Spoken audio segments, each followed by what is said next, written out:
Muy buenas tardes, espero que, bueno, realmente muy buenos días para ustedes. Eh, Como ustedes saben, estoy en un periodo viral, así que me disculpan por favor el atuendo, la apariencia, aunque no es que varíe mucho. Pero bueno, escucharán una musiquita de fondo bastante interesante, música afroantillana, que es muy típica para estas épocas. El tema que vamos a tratar, o que voy a intentar explicarles un poco, es el de los analgésicos puros. Y me gusta decirle analgésicos puros porque lo que quitan es, como dice la canción de Son by Four, el dolor, a puro dolor. Usted con un analgésico opioide no tiene por qué, con un analgésico puro, por algunos llamados analgésicos narcóticos, no tiene por qué pensar en que va a quitar la fiebre, como dije, o que va a quitar la inflamación. Únicamente va a mejorar el dolor, pero eso es algo muy importante, bastante importante. Y para llegar hasta allá, pues es bueno hacer, como siempre digo, como un recorderis fisiológico para que nosotros podamos colocar la farmacología dentro de lo que ya sabemos de fisio, que ustedes sé que lo saben. Como ustedes saben, entre las vías ascendentes, recordemos un poquito, aquí tenemos una fibra nerviosa, ¿cierto? Aquí está la primera neurona, ¿cierto? Vamos hacia arriba, o sea que sería la vía ascendente. Tiene hacia este lado una extensión que recibe el receptor, lo que vaya a sentir, y luego otra que transmite la información.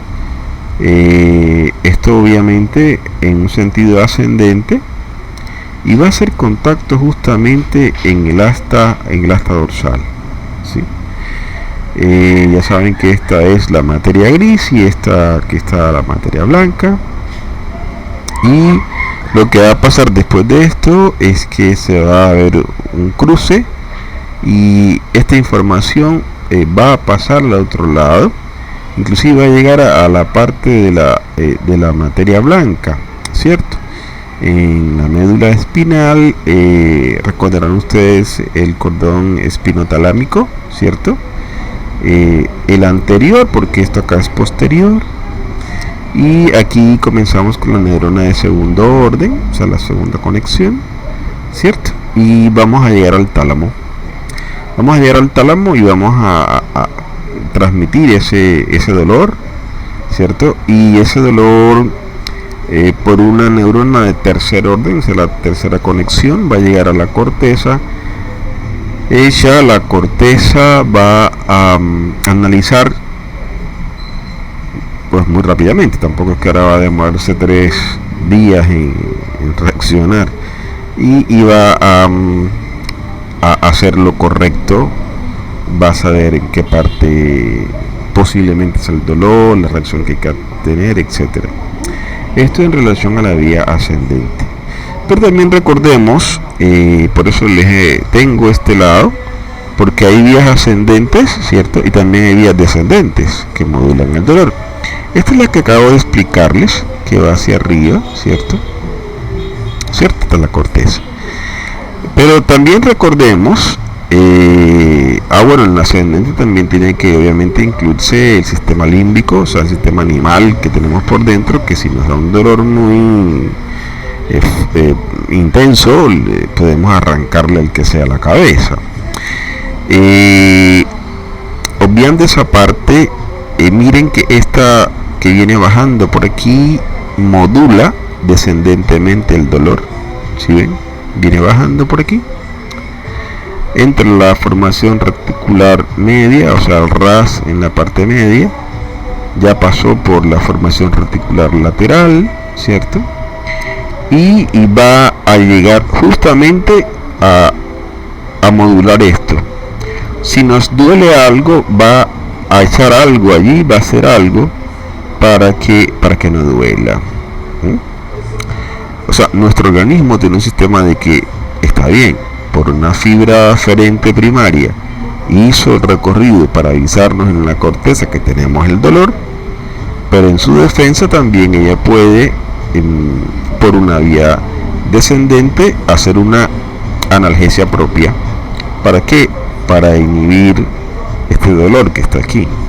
Este dolor que está aquí, tengo que, yo solo tengo que, mi cuerpo tiene que evitarlo. Entonces, ¿por qué digo esto?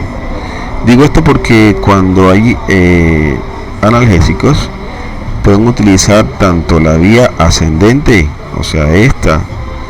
Yo podría, ¿qué tal? Juguemos un poquito antes de comenzar con los conceptos fisiológicos. ¿Y qué tal que yo desensibilice esta fibra nerviosa aferente al dolor? Pues no se va para acá. Vamos a suponer que llegó al asta dorsal, pero yo quiero inhibir esta sustancia que va al espino talámico anterior y va a subir. Si sé exactamente por dónde llegar, lo puedo inhibir con otro fármaco, ¿cierto? Inclusive si yo sé que llega al tálamo y después va a llegar a alguna parte muy precisa de la corteza y tuviese un fármaco que pudiera evitar eso, es válido. Ahora, de manera descendente, como lo que se va a producir es, estoy siguiendo o estoy intentando seguir, porque las manos me duelen, el curso de la vía descendente, ¿sí ven? En este curso de la vía descendente, que es de modulación descendente para el dolor, tiene que haber una sustancia analgésica, nuestra. Podríamos tener un fármaco que haga la misma cosa que esto que viene hacia abajo, que la sustancia esta analgésica propia, o que la potencie, sería buena. O sea, puedo inhibir que no se suba y puedo incrementar que esto hacia abajo de no dolor se dé. Como tal, se pueden ser las dos cosas en general que podríamos mirar en la parte del dolor. Cuando hablamos de dolor, obviamente siempre nos hablamos de analgésicos opioides, ¿cierto? Y aparece la matica, ¿cierto? Aparece la matica de la amapola. Este es el bulbo de la amapola, las florecitas muy bonitas. De este bulbo ya sabemos que se va a extraer un látex que es como de caucho. Es el látex de caucho. Un látex, ese látex va a tener unas características lechosas y después de ahí se va a sacar el opio como tal. Entonces, el opio es el extracto tebaico, es el látex que se extrae de la dormidera hace mucho tiempo, nuestros ancestros. El nombre científico es el Papaver somniferum, pero hay bastantes especies, más que todo en los tiempos de antes se conocían mucho sus propiedades y habían ya detectado más de 100 especies con algunas variedades. Pero eso no fue solamente allí. Los sumerios lo tenían como la planta de la felicidad y claro, no iba a ser para otra cosa porque se ponían contentos. Los egipcios la utilizaron para el dolor de parto de las faraonas y para quitarle el llanto a los niños. Bueno, eso de quitarle el parto a las faraonas yo lo explicaría, yo lo entiendo, pero meterle una traba a un niñito pues no lo veo como, pero bueno, eran los tiempos de antes. en Oriente y en China fue utilizada para la síntesis de sustancias que quitaban la diarrea, lo que aquí dice disentería. Actualmente todavía están. Fíjense, vamos a ver la loperamida. La loperamida se conoce comercialmente con el nombre de Imodium y es una sustancia que sale de allá, pero que no produce sedación. Lo que produce es estreñimiento y no tiene ningún potencial adictivo, ni nada por el estilo, ni nada. Pero los chinos se fueron buscando tapar la diarrea y los egipcios acallar a los niños, no entiendo todavía, dándole gran cantidad de opio. El primer preparado, para que ustedes tengan idea de lo antiguo que es el opio, es la tintura de lauda, ¿no?, que todavía se utiliza, y la hizo Paracelso, no hace nadita, Paracelso, cuando aquellos filósofos. Este es el bulbito. Se le pueden hacer cortes arriba y abajo. Miren, aquí está el látex, y de ahí casualmente se va a extraer las sustancias. Hay algo que quiero hacerles como especie de una claridad. Realmente es un término semántico que trata como de embolatar a la gente. De hecho, hasta me embolato a veces. Después que uno tenga claro qué es lo que va a hacer, pues no. Pero se comienzan a veces con se hacen unos discursos semánticos que caramba, a veces a uno con todo y virosis, uno dice, pero qué cosa. Miren, cuando un grupo de fármacos tiene un enamoramiento, una afinidad selectiva por los receptores opioides, pues ese grupo de sustancias ya uno piensa que va a interactuar con las endorfinas nuestras, ¿cierto? Bueno, las sustancias analgésicas puras pueden ser naturales, pueden ser sintéticas o semisintéticas, pero en lo que quiero hacer más énfasis, y ustedes me perdonan el porqué, es en estas dos palabritas: opioides y opiáceos.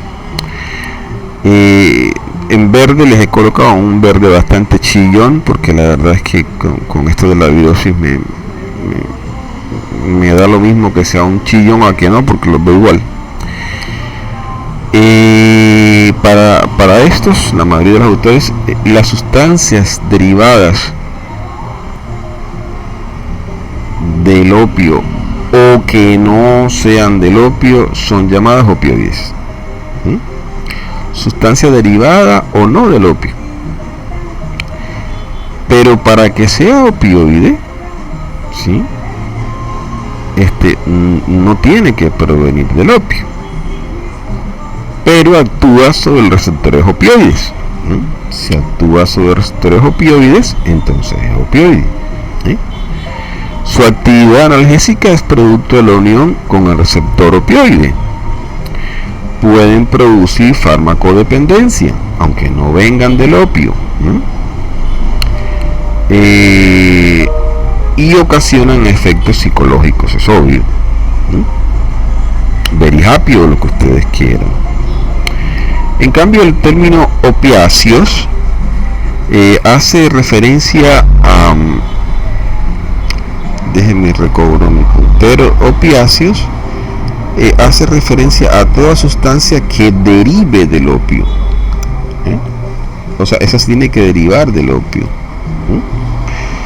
Te dirán, ay, ¿qué tiene que ver eso? O sea, es la misma cosa. Fíjense, veamos los chinos. Los chinos, ellos, bueno, tomaron una sustancia inicialmente, opio, Pero hicieron una cantidad de cambios en la estructura molecular y todo esto. Y es que el opio tiene unas sustancias internas que se llaman alcaloides.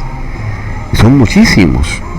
O sea, y para embalarse, para embalarse, o sea, para quitar el dolor, para más allá del dolor, para hacer viajes al extranjero, el viaje a Ganímedes, para los que leyeron el libro, en fin. Pero tenemos un derivado, o sea, tenemos una sustancia que se llama la papaverina, que se llama papaverol. Y esta sustancia, papaverina, que es para los cólicos y es muy buena, no tiene parecido a la morfina para nada. Sin embargo, como deriva del opio, se le llama opiáceo. La papaverina es un opiáceo. ¿Por qué? Porque viene del opio. El opio lo cogieron, le hicieron una serie de transformaciones a nivel de laboratorio y apareció este antidiarreico y anticólicos.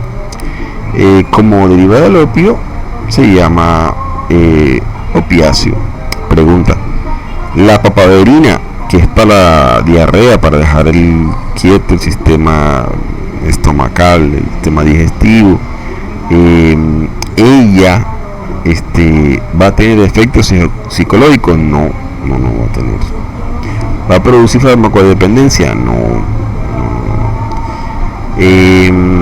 Ella va a ser derivada del opio, pero con todas las transformaciones que se le han hecho, ella sirve para la diarrea y para los cólicos.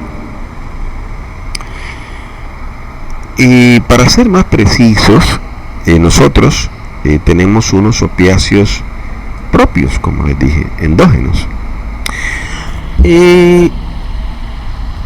Realmente ellos no es que salgan así como que ya somos nosotros los derivados opiáceos y ya, aquí llegamos y nos quedamos, como cualquier mexicano, o sea, no. Realmente ellos vinieron como pro hormonas. ¿Se acuerdan cuando les explicaba lo de pro fármaco? O sea, no hacen la actividad hasta que no sean fármacos, hasta que le quiten el pro. Estas prohormonas son la proencefalina, la prodinorfina y una que es para autometilcatecolaminas. Pero estas sustancias prohormonales, después que hacen transformación, la proencefalina produce encefalinas, la prodinorfina produce dinorfinas y neoendorfinas, y acá se producen las endorfinas, que si son buenas para el dolor, excelentes. Son más potentes inclusive que la morfina. Bien.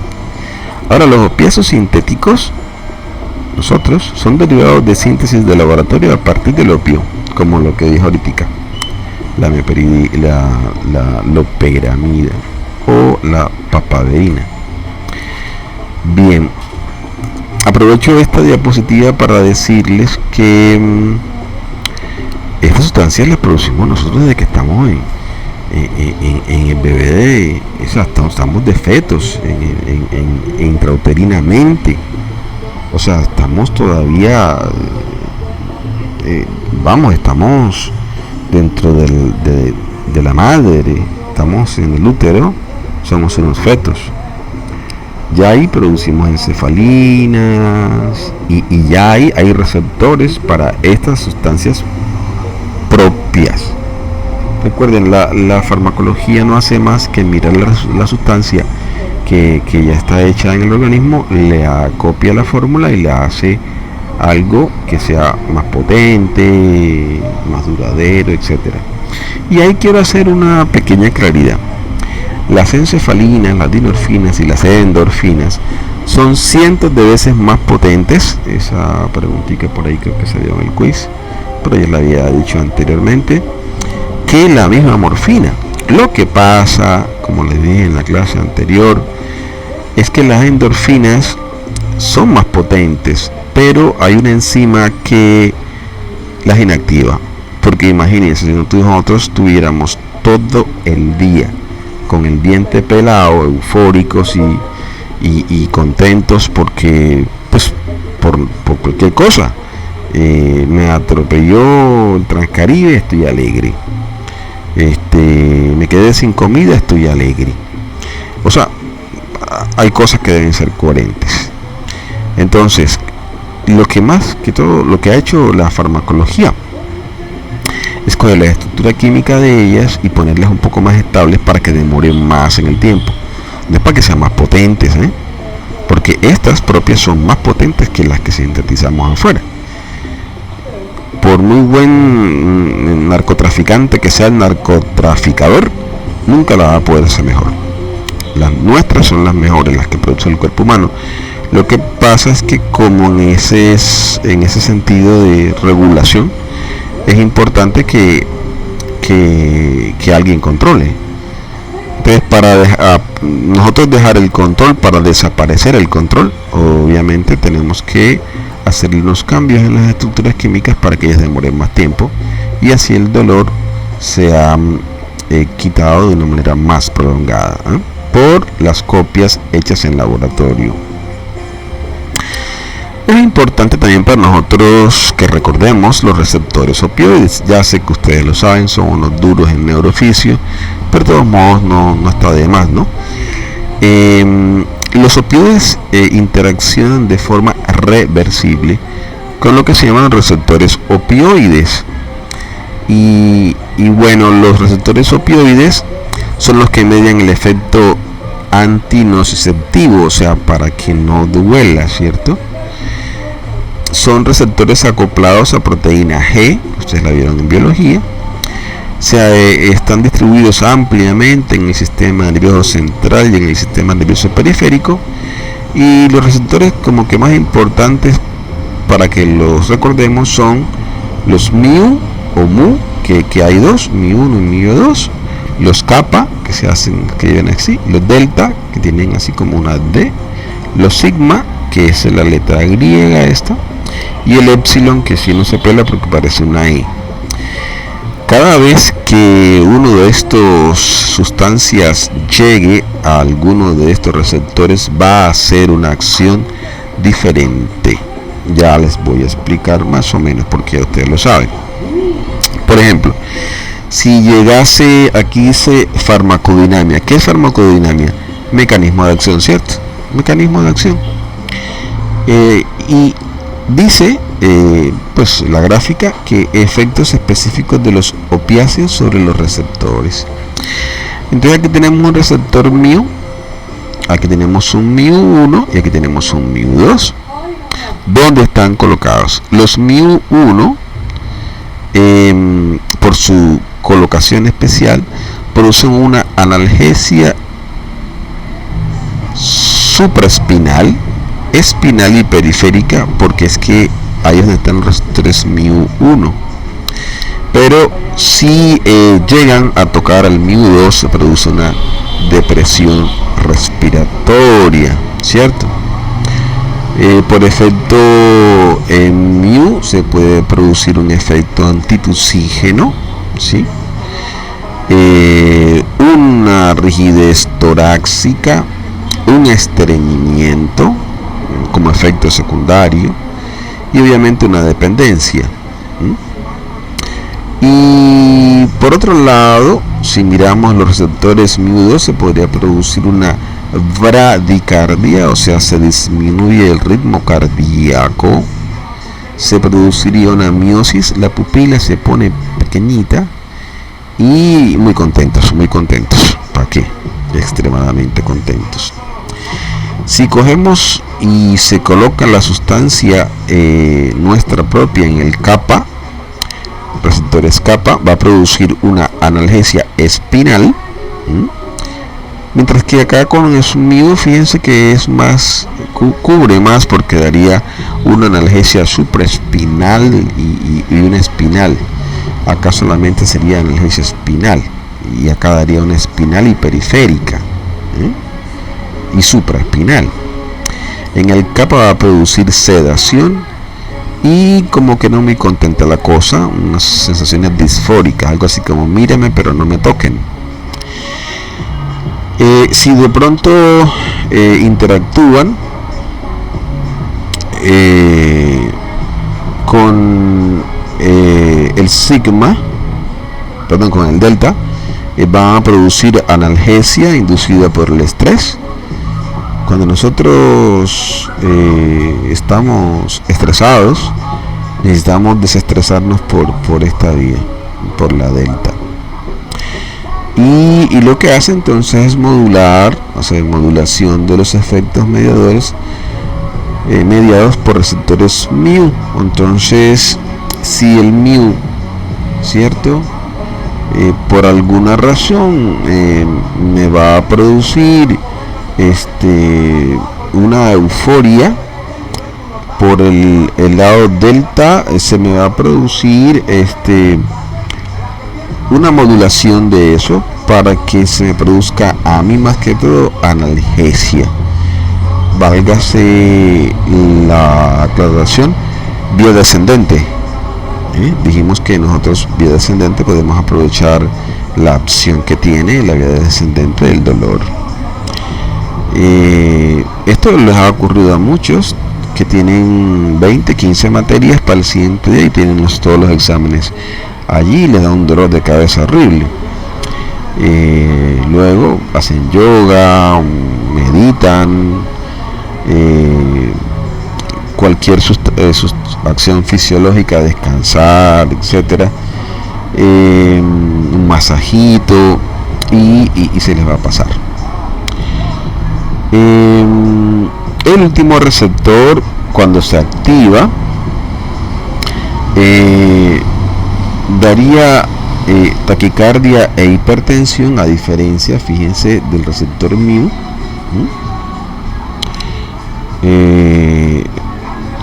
Acá sigma produce taquicardia e hipertensión, mientras que mu me produce miosis, ¿cierto? Sigma me estaría produciendo midriasis, se abre. Y definitivamente, mírame, no me toquen, o sea, una disforia, una excitación disfórica, o sea, paso, me roza el viento y lo levanto a trompada. Bien, los efectos analgésicos son importantes, obviamente, como había dicho, y la interacción postsináptica en neuronas del asta dorsal de la médula, que habíamos visto ahorita al principio. Hay una disminución del impulso nociceptivo y de la respuesta dolorosa. Eso de una manera. Por otro lado, donde dice interacción presináptica, o sea, antes de la sinapsis, en las terminaciones de las fibras nerviosas A y C en el asta dorsal, que la hemos visto, de la médula, liberan la liberación de los neurotransmisores excitadores. ¿Cuáles son los neurotransmisores excitadores? Puede ser la sustancia P, que es una de las que más produce la mediación del dolor, el ácido glutámico o glutamato y el ácido aspartico o aspartato. Además, estos dos son intercambiables, ¿se acuerdan? Por unas transaminasas. Bien. La activación de los receptores neuronales medulares y de centros mesencefálicos, como los que vimos ahora en la diapositiva de repasito, aumentan la actividad inhibitoria de la vía descendente, de esos que vienen bajando, ¿cierto? Y en la corteza cerebral modifican la respuesta emocional al dolor. O sea, puede que yo me haya acostumbrado por diferentes motivos, como los dije en alguna conferencia anterior, en alguna de las clases, que yo asocie en la cabeza que una contracción uterina tiene que doler. Pero si nosotros modificamos de alguna manera ese tipo de respuesta, ya no va a ser contracción uterina igual dolor, sino contracción uterina para que salga el bebé, y con una serie de terapias psicológicas más fisioterapia y algunas otras ayudas vamos a lograr esto. La acción sobre receptores periféricos en neuronas de vías sensitivas es fácil, porque cuando van de abajo hacia arriba yo puedo bloquearlas con alguna sustancia que disminuye la conducción ascendente de ese estímulo doloroso. En cuanto a las propiedades físico-químicas de los opioides, son bases débiles. Además que casi todos los fármacos son o ácidos débiles o bases débiles. La liposolubilidad quiere decir la capacidad de disolverse en el lípido, la membrana bilipídica, facilita el transporte del opioide a la biofase, entiéndase como biofase todo el organismo nuestro. Los opioides muy liposolubles tienen un inicio de efecto más rápido. Hacíamos un ejemplo de los fármacos que les gustaba mucho la grasa en farmacología general, y en esto también volvimos a mencionarlo, que era el del pentotal, o sea el tiopental. Este fármaco es bastante liposoluble. Los fármacos liposolubles van a hacer una acción muy buena a nivel central, a nivel de cerebro. Es importante que los opioides en general se unen a proteína. Se unen a proteína. Esto es que tenerlo en cuenta porque hay gente que la baja del homototaxi, o sea, de la misma proteína plasmática. Recuerden su farmacología general, que esas pueden ser albúmina o puede ser una alfa-1 glicoproteína. Si la bajan, queda como fármaco libre, y el fármaco libre es el que tiene el efecto farmacológico. En cuanto a la farmacocinética, la absorción, o sea, la farmacocinética sería la ATME, ¿cierto? Liberación, absorción, distribución, metabolismo, que es lo mismo que biotransformación, y excreción.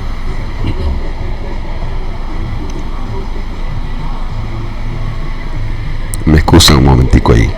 Bien, entonces la absorción se da por todas las vías. La biodisponibilidad en torno en general es de un 100% tras administración intravenosa o intramuscular. O sea que si lo doy por vía intravenosa o por vía intramuscular, casi toda llega al corazón, que la circulación sistémica. Recuerden que biodisponibilidad es la cantidad de fármaco inalterado que llega a la circulación sistémica, llamándose corazón, para después ser bombeado a hacer un efecto farmacológico. En cuanto a su distribución, la concentración del fármaco en los tejidos depende de la perfusión máxima en hígado, en riñón, en cerebro y pulmón. Atraviesan, ahí dice barrera fetoplacentaria, BFP, lo cambiaría por unidad fetoplacentaria. Ya se sabe a nivel de farmacología que más que barrera es unidad fetoplacentaria. Dice los últimos autores, especialmente Velázquez, tutor mío, a mucho honor, don José Serrano Molina, escritor de la Velázquez, español, y es queda demostrado porque casi todo lo que consume la mamá lo consume el nene, o sea, el bebé. Entonces realmente que no es una barrera, eso es una unidad fetoplacentaria. Y sí, la barrera hematoencefálica, porque hay algunos fármacos que definitivamente no pasan al cerebro, pero estos sí, son bastante liposolubles. Como regla general, debido a su gran liposolubilidad, o sea, muy soluble a la capa bilipídica que está en las células, los opioides se distribuyen ampliamente por todos los tejidos corporales. La redistribución tiene un fuerte impacto en la disminución de la concentración de los opioides, porque ellos están en una parte y les gusta otra parte. Son como niños cuando tienen un juguete nuevo y se lo muestran a todos los compañeritos. Entonces uno pregunta: ¿dónde está? En la casa de enfrente, y ahora en la casa al lado. O sea, ellos se redistribuyen mucho. La biotransformación o metabolismo es hepático, y me interesa que sepan nada más eso. No me interesa tanto que sepan que es realizado por un grupo especial de enzimas que se llaman las estearasas, y especialmente sustancias como remifentanilo. No, me interesa más que todo que ustedes sepan que el metabolismo es hepático. Tengo que tener un hígado bien bueno, o sea, no enfermo, tampoco que esté la belleza de de hígado, pero sí que tenga, hombre, un buen hígado para nosotros poder hacer una buena uso. La excreción pues es renal. Los efectos sobre los aparatos y sistemas varían bastante. A nivel respiratorio puede ser que depriman la ventilación dosis dependiente, porque cuando ellos se van colocando que toleran pues la sustancia, van a necesitar más y más y más, y esa no se sabe cuándo se va a llegar al límite en que vayan a deprimir el sistema nervioso central. Hay que estar muy pendiente de esto, y más que todo cuando son personas de tercera edad. Disminuyen la frecuencia respiratoria con un volumen inspiratorio normal, y también al aumentar la dosis también disminuyen el volumen inspiratorio, a veces hasta llegar a apnea. Todo esto producido por la depresión a nivel respiratorio. Ustedes saben muy bien que cuando nosotros respiramos no porque falte el oxígeno, sino porque la presión parcial de CO2 se incrementa. Entonces, ellos disminuyen la respuesta fisiológica a la hipoventilación. O sea, si se incrementa la presión parcial de CO2, que es la que hace que nosotros intentemos respirar, porque está deprimido, pues sencillamente no lo hace, no respira más, no porque no deba hacerlo, sino porque su respuesta fisiológica está bloqueada. Eso lo tenemos trabado. La hiperventilación hipocápnica, o sea por CO2, favorece la penetración de los opioides en el cerebro. La hipocapnia, lo contrario, la hipocapnia, porque la hipocapnia favorece la penetración, pero la hipocapnia esta aumenta la forma no ionizada del fentanilo. No me voy a meter en esta parte porque los confundiría mucho. Los fármacos tienen una forma ionizada y una forma no ionizada. La forma no ionizada generalmente es liposoluble, y la forma ionizada no puede pasar la célula. Eso es como un dato cultural, pero no, para nosotros sencillamente es importante que la hiperventilación favorece la penetración de los opioides en el cerebro. Otra cosa que estábamos hablando era la rigidez de la pared torácica. ¿Se acuerdan de los muñequitos? ¿Por qué ocurre eso? Pues por acción sobre los núcleos mesencefálicos, que manejan básicamente la parte de tórax. La morfina tiene un efecto depresor del flujo mucociliar en la tráquea. El flujo mucociliar, obviamente, lo que le va a hacer a uno es que va a hacer que se limpie la garganta, la tráquea, todo el aparato, ¿cierto? Pero si yo deprimo ese pequeño movimiento que es casi imperceptible, entonces cualquier sucio se me puede quedar ahí. Como dirían los pueblos, cualquier pedazo de moco se puede quedar ahí y puede hacer que yo me ahogue. A nivel cardiovascular, dentro de los tantos analgésicos puros está la meperidina. La meperidina pues es buena. No es que sea mala, es que ella aumenta la frecuencia cardíaca por su efecto anticolinérgico. Recuerden que la acetilcolina produce bradicardia. Y si la meperidina está en contra de la acetilcolina, entonces va a ganar ¿quién? La adrenalina, y como tal se va a producir taquicardia. En otras palabras, la meperidina está enllevada con la adrenalina y aumenta la frecuencia cardíaca. Entre otras cosas porque la meperidina se parece mucho a la atropina. Ustedes saben que la atropina antagoniza la acetilcolina.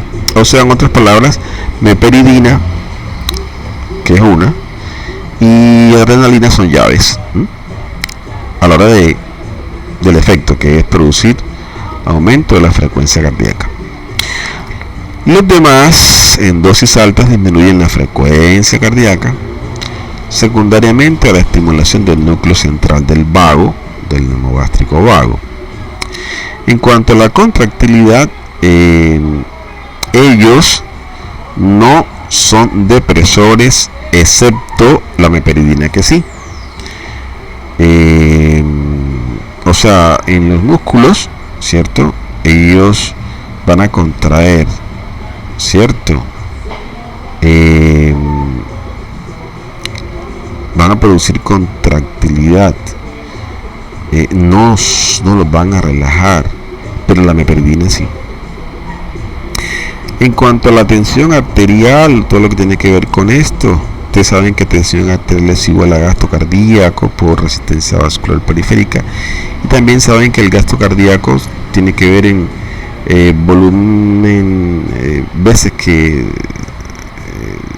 se contrae el corazón por minuto, ¿cierto? O sea, volumen minuto. Entonces hay un descenso por bradicardia, por venodilatación, porque la resistencia vascular periférica cae, por liberación de histamina, y la histamina es el vasodilatador, sobre todo con morfina. La morfina es un gran vasodilatador, y al ser un gran vasodilatador baja bastante la resistencia vascular periférica y disminuye los reflejos simpáticos. Por esta pequeña razón, o debo decir gran razón, es que en un problema de edema pulmonar, una de las cosas que ustedes van a ver es que en las salas de UCI o en urgencias, si hay un paciente con edema pulmonar, se le da morfina. Se le da morfina no es para que él la pase suave, no, se le da morfina es para que la resistencia vascular periférica de los vasos pulmonares caigan y haya chance de vida para hacer otra cosa. En este sentido, la morfina en edema pulmonar salva vidas. Flujo coronario. Dosis elevadas mantienen la perfusión miocárdica y la proporción entre demanda y aporte de oxígeno. Estamos hablando de dosis elevadas, no dosis tóxicas, ¿no? A nivel central, pues hemos hablado bastante, pero generalmente reduce el consumo de oxígeno cerebral, de flujo sanguíneo y de la presión intracraneal. Hay una sensación extraña de intenso bienestar, gozo y euforia, que creo que ustedes lo entenderán, porque modifican la vivencia subjetiva del dolor, algo así que uy, qué bacano, que pase, y esto está ocurriendo por los receptores mu. Dicen que el dolor está presente, si bien lo sienten, como más llevadero. O sea, sí me molesta, pero es bacano. La estimulación de las zonas del bulbo en la parte quimiorreceptora en el cuarto ventrículo está asociado a náuseas y vómitos, pegándose a los receptores delta. La miosis, que ustedes estuvieron viendo en las figuritas, porque esto es más que todo como explicar las figuritas pero en letras, ¿vale? Ustedes saben que hay un núcleo que se llama de Edinger-Westphal, y pues al actuar ahí va a producir una miosis en situaciones de hipoxia intensa, como en la sobredosis de opiáceos. Si hay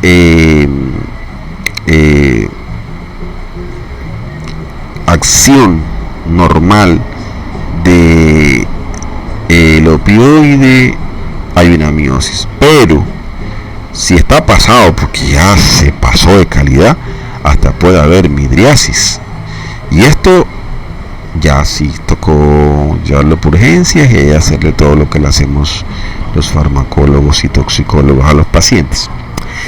Bueno, en relación a la analgesia sin alteración de otros sistemas sensoriales se puede lograr. El efecto antitusígeno lo hace por bloqueo medular de este reflejo, y miren que es medular. Hay una sustancia derivada que se llama la dihidrocodeína, la consiguen comercialmente como paracodina, y lo que hace es quitar la tos. Pero ojo, que la tos es un reflejo bueno, o sea, la tos es para defendernos de las cosas. Si de pronto se le fue,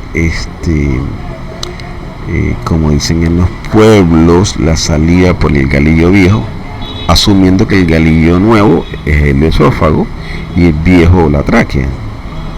Entonces la gente comienza a toser, ¿cierto? ¿Para qué? Para sacar esa saliva que se metió por ahí, o la sopa, lo que sea. O sea, es de defensa. Pero si ya tenemos un paciente que tiene un COVID y este paciente tose, o que tiene una laringotraqueobronquitis, un croup, y no deja en la noche poder dormir al muchacho, hay que tener la posibilidad de brindarle, quitarle la tos. No vaya a ser que produzca una inflamación y esa inflamación produzca mayor obstrucción y es peor. Puede hacer en algunas partes disminución de la temperatura corporal, y ojo que ellos no son antipiréticos. Una cosa es que usted tenga la temperatura normal y se le baje la temperatura de 36 a 34, a que yo tengo una temperatura de 39, entonces me le voy a dar analgésico puro para bajar la fiebre. No tiene nada que ver con eso. Le dijimos que ellos no son para la fiebre. Y del umbral termorregulador, pero sabemos que no sirven para bajar la fiebre. Le puede a usted bajar la temperatura, eso es diferente. Y le puede dar un yello.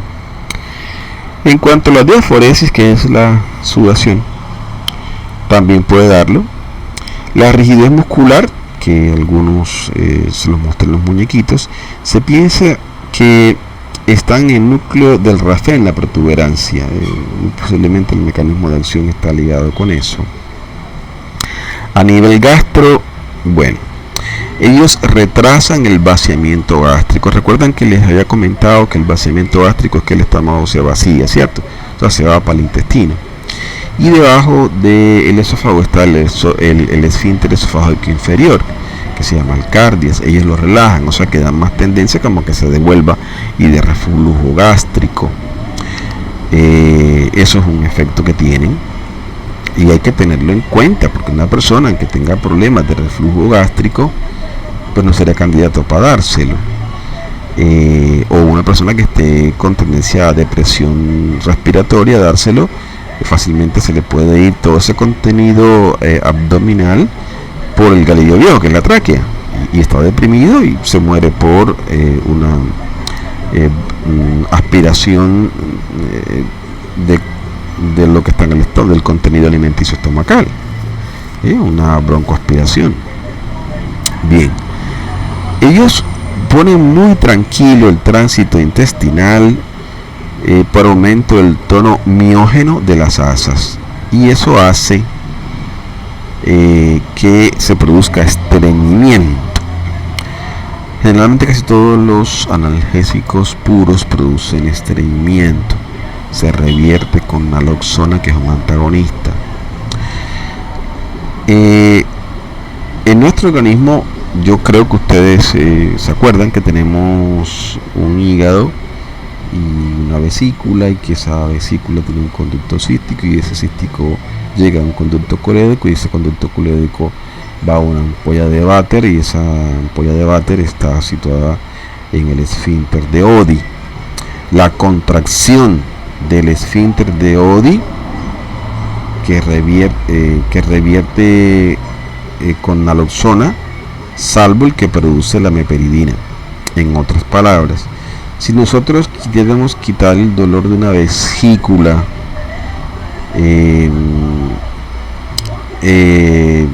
y nosotros, no sé, de pronto a veces hay circunstancias como que son alérgicos a todo, y no quedó más nada que darle analgésicos puros, démosle cualquiera menos meperidina. ¿Por qué? Porque esa contracción producida por meperidina no va a ser revertida con naloxona. Si usted le dio, por ejemplo, le dio oxicodona, le dio cualquiera de los otros, es muy probable, le dio tramadol, es posible que esa forma de quitarle el dolor, y de pronto dice, no, es que se trabó ahí, estaba casi que se le da el cálculo, pero vino este señor iguazo y le dio un analgésico narcótico. Entonces, no, tranquilo, denle naloxona, que es un antagonista, y de por cierto es el antídoto para cuando hay intoxicaciones, y el paciente va a estar bien. Se le va a relajar la musculatura y va a salir ese cálculo que estaba en la vesícula, que viajó al conducto cístico y luego al colédoco, y iba a pasar al intestino cuando le dieron el narcótico. Pero si es como peridina, no lo va a hacer, no lo va a relajar la naloxona. Bien. A nivel endocrino, pues disminuyen la respuesta al estrés por estimulación quirúrgica.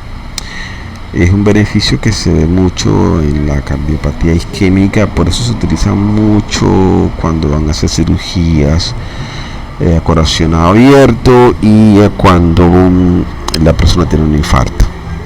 Le dan siempre su poquito de narcóticos. A nivel del sistema genitourinario, hay retención urinaria por aumento del tono del esfínter vesical y del músculo detrusor, que ustedes saben que está en la vejiga. Se disminuye el tono, la frecuencia y la amplitud de las contracciones uterinas, que ya lo hemos dicho cuando aquello de las faraonas. Y en cambio la meperidina, como siempre, es la que siempre está embolatada en proceso, puede aumentar las contracciones uterinas. Miren que la meperidina puede aumentar las contracciones uterinas. La meperidina aquí causa una contracción que no se revierte con naloxona. Ante dolores de este tipo, quieta meperidina. A nivel de piel, producen rubor y prurito por liberación de histamina, parece, porque eso es como lo más lógico que está dándose. Disculpen.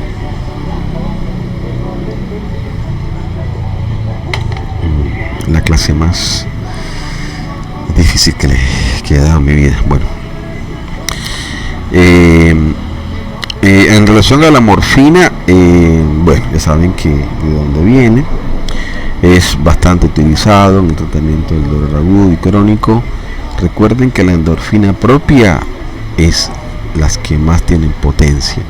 Lo que pasa con la morfina es que le hacen una cantidad de cambios nosotros a nivel de laboratorio que hacen que ellas no sean tan fácilmente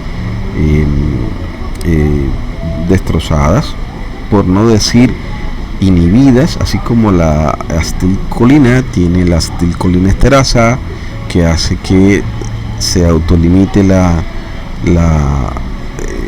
acción de la acetilcolina. Piensen nada más que una persona estuviese con la acetilcolina siempre andando. Pareceríamos unos palos rígidos. Es necesaria la acetilcolinesterasa para que cese la actividad de la acetilcolina y la persona se relaje, pero es que uno camina y todo. Cuando hay una alteración, entonces se producen las rigideces. O como en el caso de la miastenia gravis, por faltar obviamente la sustancia, pues no se puede contraer, que fue una de las preguntas que salieron en el quiz. Si nosotros colocáramos la morfina con una potencia relativa de 1, o sea, una, por decir un estándar, analgesia, tiene un efecto eufórico sedante, produce una histaminoliberación, que sería liberación de histamina. ¿Se acuerdan cuando les dije que se utilizaba en el edema pulmonar? Que produce una depresión respiratoria, que produce una rigidez muscular, que pueden producir náuseas y vómitos, porque lo estuvimos hablando, que trabajan en el cuarto ventrículo, etc. Prurito, que es más frecuente vía espinal que sistémica, y miosis, que pues depende, ¿no? Estará en relación con el grado de depresión respiratoria. Si está intoxicado se ve hasta midriasis, como lo estábamos viendo en el cuadrito. Pero si la potencia relativa de la morfina es 1, lo que les quiero mostrar ahora es farmacocinética, o sea, liberación, absorción, distribución, metabolismo y excreción. Es menos liposoluble que otros opioides y captación pulmonar de menor cuantía. Una pequeña fracción se encuentra no ionizada. Para decirle a ustedes que lo no ionizado no pasa la barrera, no pasa las células. La entrada y salida del cerebro es más lenta, en virtud de lo que acabo de decir arriba. En general, un 36% se une a las mototaxis, o sea, a las proteínas, fundamentalmente a la albúmina, y el 90% se metaboliza en el hígado, dando un metabolismo que se llama morfina 6-glucurónido. No me interesa tanto que se aprendan qué es la morfina 6-glucurónido, pero sí me interesa que ustedes tengan clarísimo que ocupa bastante el hígado, en un 90%, porque es que él es el que lo biotransforma. Para después de que se ha biotransformado, pues va a ser eliminado por el riñón en un 70%. Tiene una baja disponibilidad por vía oral. O sea, si usted se mete un maracachafo vía oral, en este caso un morfinazo vía oral, solamente le va a llegar circulación sistémica al 30%. ¿Recuerdan lo que les mostré de 1 potencia relativa? Mire, la dosis oral versus la dosis parenteral. O sea, habría que dar 3 veces la dosis oral para alcanzar lo que se consigue con una sola dosis parenteral. O sea que parenteralmente tienen mucha biodisponibilidad. Si vamos por el recto y comparado con la vía oral, están como a 1, o sea que están ahí, y la dosis oral versus la subcutánea, se nota que la oral se queda porque la subcutánea es parenteral, es pariente de esta. Subcutáneo tú lo utilizas con una jeringa, no lo da con una cuchara, ¿cierto? Dice ahí que de 2-1, o sea que la subcutánea tiene una disponibilidad muy buena, y acá en cambio hay que darle 2 veces la oral. Siempre la oral se queda porque tiene baja biodisponibilidad. Las indicaciones, para premedicación anestésica, en infarto agudo de miocardio, en analgesia, o también para anestesia o analgesia y anestesia. Es importante que en el edema pulmonar agudo se utiliza y salva vidas, especialmente la morfina. Y la insuficiencia cardíaca congestiva, pues por ende la insuficiencia cardíaca congestiva puede llevar a un edema pulmonar. Las contraindicaciones está la hipersensibilidad a ella, el shock, el asma o la depresión respiratoria. Otro que es conocido es el tramadol. Es un agonista opioide que ya es sintético. Tiene un doble mecanismo de acción analgésico, uno central y uno periférico. El central es fijándose a los receptores opioides kappa y más débilmente a los mu y a los delta. Pero a nivel periférico bloquea la recaptación de noradrenalina y serotonina en las terminales nerviosas. Entonces lo hace muy bueno el tramadol, porque miren, está inhibiendo la recaptación de serotonina, que nos pone muy contentos a nosotros. Entonces de esta forma quita la angustia, tiene esa tendencia ansiolítica. También bloquea la transmisión del impulso doloroso a nivel espinal, cuando estuvimos viéndolo arriba en las figuritas. Tiene una escasa capacidad de producir depresión respiratoria y estreñimiento, aunque esto de estreñimiento no se lo creo mucho, porque muchos pacientes míos se estriben con tramadol. Tiene bajo potencial para producir dependencia y tolerancia, eso sí es cierto.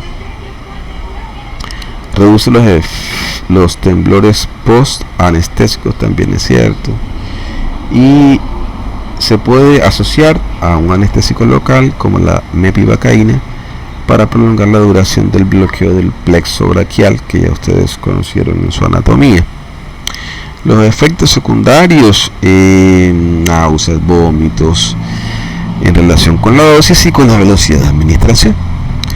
Puede producir somnolencia, disforia, puede producir alteraciones cognitivas, alucinaciones visuales, sobre todo en pacientes de la tercera edad, trastornos de atención arterial y de la frecuencia cardíaca, y en algunos casos se ha asociado a convulsiones. Esta meperidina o petidina, es lo mismo, fue el primer opioide sintético con una potencia analgésica 10 veces inferior a la morfina, o sea, menor. En los efectos, pues un efecto anticolinérgico, por lo que está indicada en el dolor tipo cólico, pero depende, ¿no? Ya sabemos que no nos vamos a meter con el esfínter de Oddi. En relación a los otros efectos, puede producir midriasis. Es eficaz para el tratamiento de los temblores post-anestésicos, seguramente porque se está pegando a receptores kappa a dosis entre 15 y 20 miligramos. Y en la obstetricia es útil para aliviar el dolor del parto, inclusive lo colocan en dosis de 50 a 100 miligramos. Se puede utilizar conjuntamente, o sea, es coadyuvante de los anestésicos locales en la anestesia regional intravenosa para aumentar la tolerancia al dolor isquémico del torniquete y prolongar la analgesia posanestésica. La estimulación del sistema nervioso central y las convulsiones a dosis elevadas es un riesgo.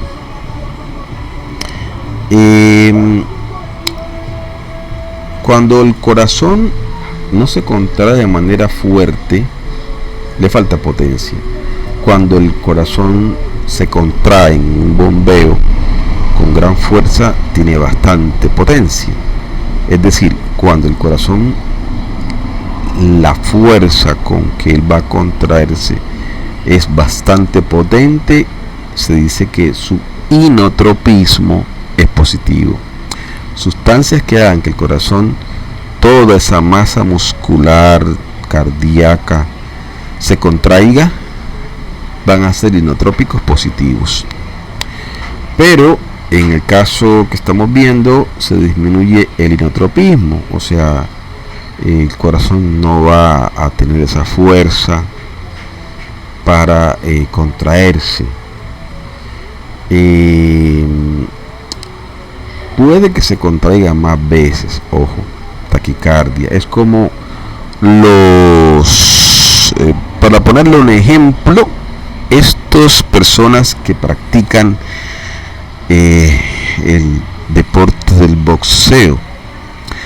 Una cosa es que todo el tiempo un boxeador le esté pegando en la cara del oponente y tiene muchas veces el toque en la cara. O sea, el corazón es igual, puede latir a cada rato, ¿sí? Pero otra cosa es la fuerza. Si viene una persona como Mike Tyson y ya ha recibido, póngale que 100 golpecitos, ¿no? De pronto es posible que los que están evaluando la pelea tengan 100 punticos a favor del oponente de Tyson. Pero cuando Tyson le meta una semejante trompada al oponente con un inotropismo bien positivo, o sea, con bastante fuerza, lo noquea. Entonces, una cosa es que tenga taquicardia, ¿sí? Y otra cosa es que sea inotrópico positivo. Entonces, en el caso que estamos viendo, el inotropismo no lo afecta mucho, pero sí aumenta la frecuencia cardíaca, o sea, la taquicardia. Produce liberación de histamina, también produce abolición del reflejo corneal, o sea, es muy común que la persona que está bajo los efectos, uno le vaya a hacer reflejo corneal y prácticamente que el algodón que le mete uno en el ojo le da hasta 3 vueltas y el tipo no quiere espabilar. Bueno, no se defiende. En cuanto a la farmacocinética, o sea, liberación, absorción, distribución, metabolismo y excreción, o sea, farmacocinética, se unen a las mototaxis, o sea, las proteínas en un 60%, son liposolubles, tiene una duración del efecto energético entre 2 a 4 horas, se metaboliza en el hígado, importante, produciendo un metabolito activo que se llama la normeperidina, que se acumula y tiene capacidad neurotóxica y puede producir convulsiones. La meperidina es bueno utilizarla siempre bajo estricta vigilancia en general, además que se vende con fórmula médica. La eliminación renal es inferior al 25% y atraviesa, lo aquí dice barrera útero-placentaria, yo diría que atraviesa la unidad feto-placentaria. O sea, usted le da meperidina a la mamá, el niñito toma meperidina. Indicaciones pues para premedicación. Premedicación es cuando se le dan las sustancias antes de llevar la cirugía, ¿no?, a los pacientes. Analgesia, obviamente, y tratamiento de los escalofríos postoperatorios, porque hay gente que le da como una especie de tembladera después de que ya es intervenida quirúrgicamente. El fentanilo, nosotros, en el caso de ustedes, es un potente analgésico. De 5 a 100 miligramos, de 5 a 100 veces, más potente que la morfina, gracias a la alta afinidad por los receptores mu, o sea, mu. Los efectos es la gran estabilidad cardíaca y el bloqueo de la respuesta endocrina metabólica a la agresión quirúrgica, pero puede producir depresión respiratoria, de lo bueno no dan tanto, rigidez muscular, porque igual vienen casi de la misma, un prurito facial, que es una condición que se da pocas veces, pero se nota, la gente se pone la cara roja, puede quitar la tos, no produce liberación de histamina y la disminución de la concentración a nivel alveolar es dosis dependiente. En relación a la farmacocinética, bueno, es bastante liposoluble, la acción es corta, el 80% se une a proteínas plasmáticas, el pulmón ejerce un efecto de primer paso, y aquí vamos con uno de los pocos fármacos que, miren, el primer paso se da a ese nivel del pulmón y capta el 75% de la dosis inyectada, o sea, ya no es el hígado. La semivida es relativamente larga, es debido a su amplia distribución en los tejidos corporales, como dijimos, es muy liposoluble, pasa por todas partes. Por vía intravenosa, el comienzo de la analgesia se produce a los 10 o 15 minutos y el efecto máximo se alcanza alrededor de los 30 minutos aproximadamente. Metabolismo hepático en un 90%, por una cuestión que ustedes aprendieron en bioquímica, que es la macrofamilia de la citocromo P450. Y va a dar como resultado el fentanilo, va a resultar un metabolito inactivo, que es el norfentanilo. Le quitan básicamente un grupo metil, pero eso no importa, me interesa que ustedes sepan que es por la parte hepática en un 90% y la eliminación es renal. Ocurre algo, dijimos que él es bastante liposoluble, le gusta bastante juguetear con la grasa, acumularse ahí, entonces se acumula en el tejido graso y eso alarga su vida media de eliminación. Algunos le han denominado a esta acción que está haciendo el fentanilo remorfinización, como volver a caer en los efectos de la morfina, más o menos. Las indicaciones, como ya hemos comentado, puede ser analgesia epidural e intradural, y la anestesia también. Este, que es el alfentanilo, que es parecido al anterior, es un agonista opioide 70 veces más potente que la morfina, que lo que hayamos hecho con el anterior era de 50 a 100. Este es 70 veces nada más. Los efectos son casi los mismos: disminución de las concentraciones dosis dependientes, la rigidez muscular, la depresión respiratoria. En cuanto a la parte de farmacocinética, pues tiene una corta duración de acción y una rápida eliminación plasmática en dosis únicas. Tiene una menor liposolubilidad, y al tener menor liposolubilidad pues pasa menos las membranas bilipídicas del cuerpo. Disculpen que he tomado un poquito de agua. Del cuerpo, entonces no va a ser tan rápido pasar. Tiene menor liposolubilidad y mayor unión a proteínas plasmáticas que el fentanilo, o sea, se trepa más a las mototaxis. Aunque el pH, recuerden que tenemos un pH nosotros que va entre 1 a 14, entre nosotros la idea es que esté neutro, que esté por ahí en 7 más o menos. Aunque el pH fisiológico, el 90% se encuentra en forma no ionizada, o sea, bastante liposoluble. Por eso la fracción que puede difundir del alfentanilo es mayor que la del fentanilo, porque es que al pH normal nuestro, el alfentanilo tiene forma no ionizada, que es la forma liposoluble. Hablamos de la diferencia entre alfentanilo y sulfentanilo.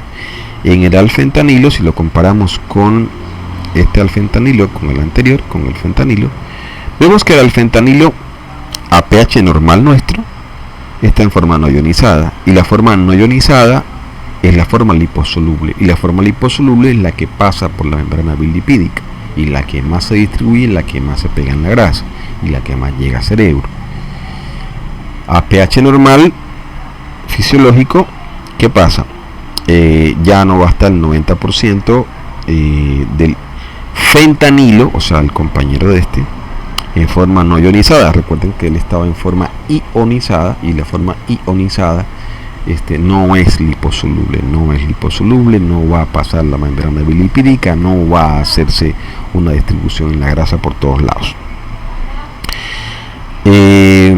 Pues por todo lo explicado y reexplicado, la fracción que puede difundir del alfentanilo, o sea, de este, es mayor que la del fentanilo. ¿Por qué? Porque la del fentanilo está en forma ionizada en su mayoría, y esa no es liposoluble, y el alfentanilo en pH normal fisiológico, no, si estamos en un pH diferente va y venga, pero en un pH normal de una persona que va para una cirugía, el alfentanilo está en su mayoría en forma no ionizada, y si está en forma no ionizada, hablo del alfentanilo, va a tener mayores ventajas que el fentanilo, porque esa forma de estar no ionizado le permite ser más liposoluble, le permite meterse más en la membrana bilipídica, le permite redistribuirse y distribuirse por todo el cuerpo a nivel general y llegar al cerebro. Su metabolización hepática es más rápida, y su semivida, o sea, la vida que él tiene de eliminación, es de 70 a 90 minutos. Y tenemos otro que es el sulfentanilo, que es un agonista sintético 5 a 10 veces más potente que el fentanilo, o sea, que el primero, y 2000 a 4000 veces más que la morfina. Esto no lo vamos a tocar mucho porque ustedes no van a trabajar tanto con estos medicamentos en la práctica diaria, pero sí es bueno que lo sepan, porque de pronto van a hacer bastante equipo con las personas de anestesia, La acción intermedia está entre el fentanilo y el alfentanilo. Efectos, miremos que no libera histamina, una bradicardia discreta, con una vasodilatación escasa o moderada, disminución de la concentración, dosis dependiente, rigidez muscular y mioclonias puede producir como efecto. En pacientes hipertensos podría producirse algún tipo de hipertensión, como aumento de los picos, ¿vale? Pero eso se controla por el equipo de anestesia estando dentro del quirófano, o sea que no es que nos vayamos a preocupar por eso. En cuanto a la farmacocinética, o sea, liberación, absorción, distribución, metabolismo, excreción, es muy lipofílico, o sea, atraviesa rápido la membrana bilipídica, lógico, está en forma no ionizada, liposoluble, atraviesa la barrera hematoencefálica rápidamente, porque es que todo lo que sea fácilmente liposoluble pasa por el cerebro. La metabolización es hepática. La vida media es de 120 a 165 minutos, que es inferior al del fentanilo. También está el remifentanilo, que es un agonista mu sintético de acción ultracorta y elevada potencia. Tampoco nos vamos a detener mucho en esto porque es un dominio del equipo de anestesia. Produce una analgesia intensa y sedación, produce depresión respiratoria, náuseas y vómitos, bradicardia y hipotensión arterial, rigidez muscular, sobre todo si a dosis altas y aislado, y puede presentar prurito. Disminución de las concentraciones de los agentes inhalatorios, a veces a nivel alveolar, disminución de la dosis de los anestésicos intravenosos como efecto, o sea, yo coloco el fentanilo y es posible que tenga que disminuir la dosis de los anestésicos intravenosos, eso lo hace pues el anestesiólogo. No liberan histamina, hay una sinergia, un sinergismo leve con los hipnóticos para pérdida de la conciencia. Es normal que en la anestesia se haga la sinergia para que la persona quede dormida y se cuente hasta el número tal, y entonces comienzan a contar y le están colocando un hipnótico o una sustancia hipnótica, llámese hipnótica, un barbitúrico, o pueden colocarle también una benzodiazepina intravenosa, y la persona hace que se queda dormida. Tiene también sinergia importante con los hipnóticos para la disminución de movimientos y a la respuesta, entre otras cosas, cuando una persona tiene alguna reacción autónoma en un acto anestésico, se incrementa la presión, pero puede ser la diastólica o puede ser la sistólica. Cuando se utiliza el remifentanilo por los colegas, los anestesiólogos, la manejan casualmente con hipnóticos para que no se dé tanto este efecto de rebote de presión cuando están en el acto quirúrgico. Esto que está acá se lo voy a dejar en la diapositiva, pero realmente nosotros no lo vamos a utilizar, pues porque ya es muy específico de los anestesiólogos y no lo vamos a utilizar nosotros directamente.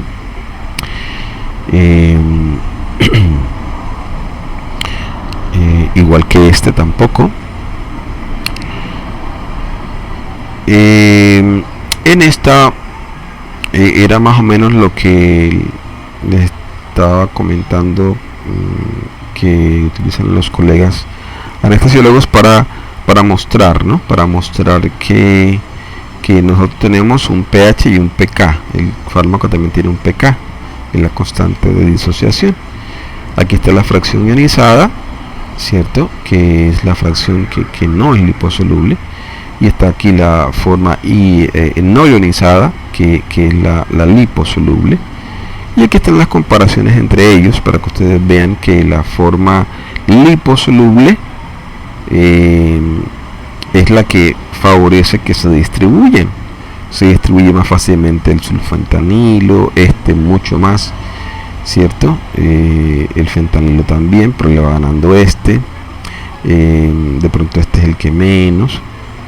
Aquí están subiendo las proteínas plasmáticas, como le dije, y la otra cantidad de efectos de este grupo de anestésicos, bueno, de derivados, o sea, analgésicos narcóticos que lo utilizan el equipo de anestesia. Ahí también está una tablita, como para que ustedes, si alguno se quiere dedicar al campo de la terapia respiratoria intensiva, le va a servir para que mire la dosis para la parte de las intubaciones cuando sean necesarias, cuando a veces están encargados ustedes de una sala en cuidados intensivos.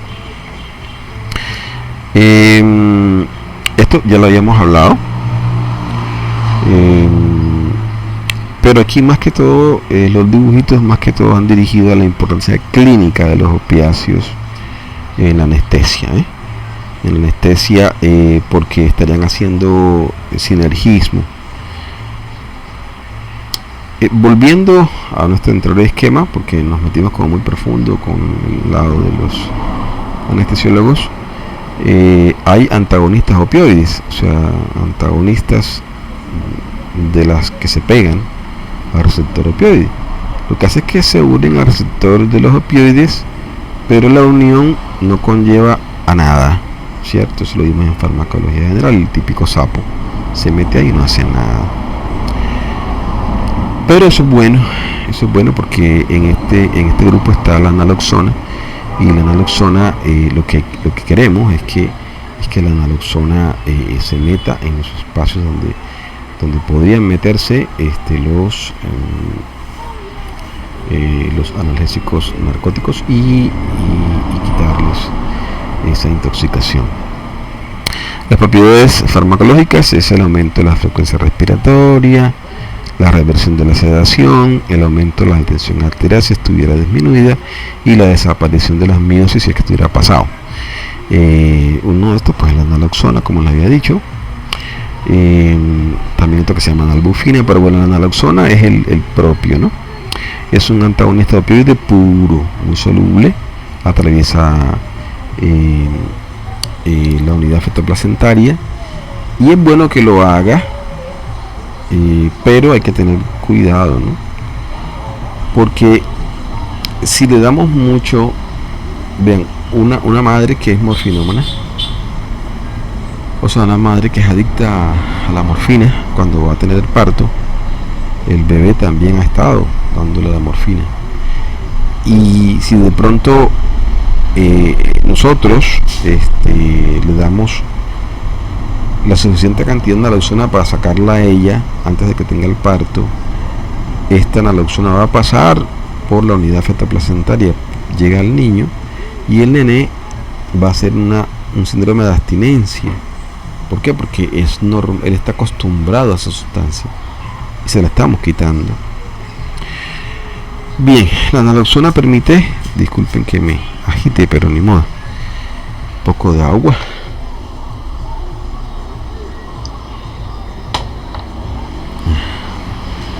La naloxona permite la antagonización completa, es decir, también del componente analgésico, por lo que se asocia a un riesgo de taquicardia y de una crisis hipertensiva si ocupa todos los receptores. Por ello debe graduarse su administración, empezando con dosis bajas que pueden repetirse en función del efecto observado. O sea, eso es más que todo ir mirando cómo se va recuperando el paciente. La pupila es engañosa, la verdad. En mi experiencia no me sigo por la pupila, porque a veces la pupila engaña. Y también recuerden que si existe intoxicación por meperdina y una contracción, la naloxona no lo va a revertir. La meperdina es un caso especial. Bien, por la escasa duración del efecto de la naloxona, que es aproximadamente 30 minutos, pueden reaparecer la depresión respiratoria inducida por el agonista inicial, o sea, por el que produjo la depresión. La naloxona, comúnmente en Colombia se puede conocer como Narcan, están en todas las urgencias para que la tengamos a la mano. El uso de la naloxona está contraindicado en pacientes coronarios porque puede aumentar por la frecuencia cardíaca, y se debe dar cuidado en el hipertenso y en pacientes que tengan feocromocitoma, porque en el feocromocitoma lo que se produce es un incremento de las catecolaminas que aumenta la frecuencia cardíaca, que aumenta la presión. Las aplicaciones, pues se hizo sobre dosificación por morfina, esa se pasó. Si se diagnostica que hay una ingesta de sustancias morfínicas, abusado, aunque no esté sobre dosificado, pues a veces se pasan. Si se ve que hay un diagnóstico de dependencia física de opioides, pero con un previo programa de desintoxicación. También en shock séptico aumenta la tensión arterial y disminuye los requerimientos de los vasopresores, pero intrahospitalario. Como les dije, viene de 0.04 miligramos. Usted le puede aplicar doble dosis, que sería 0.08 miligramos, y B fraccionados, máximo 0.0 miligramos. El efecto es de 1 a 2 minutos y la duración es de 30 minutos. Eso tiene que estar pendiente de ese paciente, monitorearlo, y ahora pues hay seguidores. Uno le manda a hacer metabolitos en sangre y estabilizar el paciente para que no vaya a pasarse. Disculpen forzar la voz, disculpen las ocasiones en que me equivoqué, porque es que mi cerebro no está trabajando al 100%, aunque la idea es que, bueno, con este material más el material que les he colocado, la otra pregrabación de corticoides estaba mucho mejor que hoy. Hoy es viernes y pues estoy un poco más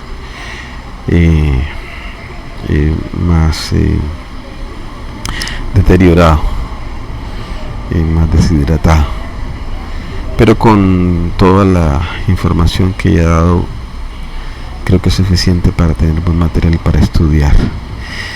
Espero que les haya ido bien, y esto se los voy a subir a YouTube. Gracias por su atención. Bendiciones, que estén muy bien.